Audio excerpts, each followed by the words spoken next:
Dunia tidak ideal bahkan buat Nabi Muhammad. Nabi meninggal di usia 63 tahun. Tua apa nggak tua? Nggak tua. 63 tahun teman-teman. Dulu saya kirain kayak tua gitu. Ternyata enggak, suami saya udah mau deket 60 tahun. Liatin suami saya kayak tuaan saya dari dia. Masya Allah. Ternyata nggak tua-tua amat. 63 tahun tuh nggak tua.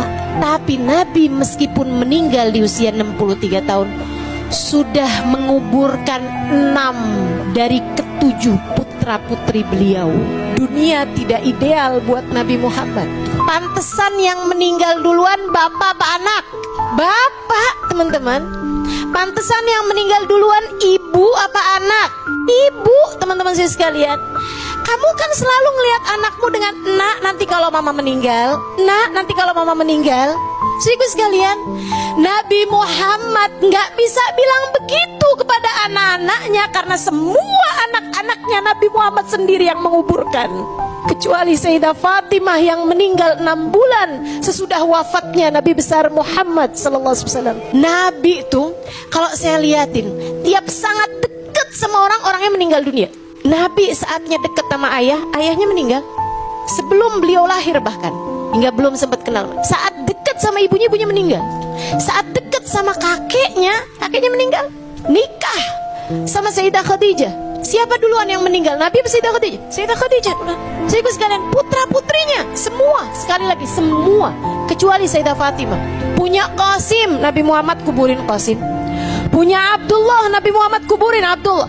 Lahir paling belakangan Ibrahim, anak laki-lakinya sudah Islam. Nabi Muhammad sendiri yang menguburkannya. Punya Zainab, Nabi Muhammad kuburkan Zainab. Punya Ruqayyah, Nabi Muhammad kuburkan Ruqayyah. Punya Ummu Kalthum, Nabi Muhammad kuburkan Ummu Kalthum. Dunia tidak ideal buat Nabi Muhammad. Kamu mau berharap apa dari dunia? Kepengen hidupmu senang terus-terusan? Gak ada ceritanya, teman-teman. Dunia bahkan sekali lagi tidak ideal buat manusia paling tercinta di sisi Allah Subhanahu wa ta'ala. Bagaimana kamu berharap bisa duniamu ideal? Gak mungkin, gak mungkin, gak mungkin. Diuji pasti diuji. Entah miskin, entah sakit, entah sulit. Kan begitu? Orang yang kita cintai meninggalkan kita, orang kita sayangi meninggal dunia. Dunia Hakadat dunia. Emang kayak gitu ceritanya dunia. Saya kalau ngadu sama guru saya tentang suatu hal dari urusan-urusan dunia gitu kan, sampai sekarang belum ada anak nih Hubaba. Hakadat dunia Halimah. Dunia emang kayak gitu Halimah. Mau ngarep apa? Semua diuji, semua dengan masalah masing-masing. Jangan sok merasa kamu paling gede ujiannya. Yang paling gede ujiannya Nabi Muhammad. Jangan juga ngerasa bahwa hidup akan baik-baik aja terus-terusan. Gak mungkin juga. Bahkan kepada Nabi Muhammad aja gak gitu. Saya tuh sampai sering mikir loh, kenapa ya Allah tuh ngasih ujian menabi gedenya luar biasa. Kayak semua jenis ujian pernah dirasakan sama Nabi Muhammad, sampai ke mentoknya gitu. Betul gak? Dibenci sama orang. Teman-teman saudara sekalian, siapa di antara kita dibenci sampai pedang berjejer di depan rumahnya? Siapa? Ada? Gak ada. Nabi Muhammad pernah. Siapa di antara kita yang dibenci sampai ditaruh racun di makanannya? Ada? Gak ada. Siapa di antara kita yang dibenci orang sampai diusir dari kota tempat tinggal? 53 tahun beliau hidup di sana. Ada? Yang sampai diucir dari condet ada? Gak ada, saya sekalian. Tapi Nabi Muhammad iya. Kenapa Nabi mengalami semua ujian-ujian berat? Sebab dokter yang hebat, ia mengalami apa yang dikeluhkan oleh pasiennya. Ia pernah mengalami semua, merasakan semua yang dirasakan pasiennya. Dia bakal jadi dokter yang hebat.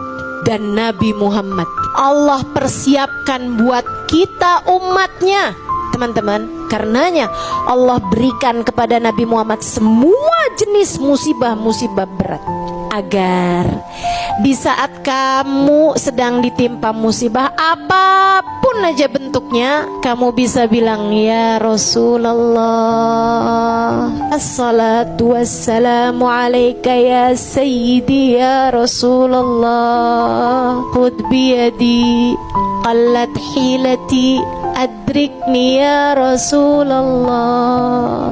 Kita bisa bilang, Allahumma salli ala sayyidina Muhammadin qad daqat hilati adrikni ya Rasulullah.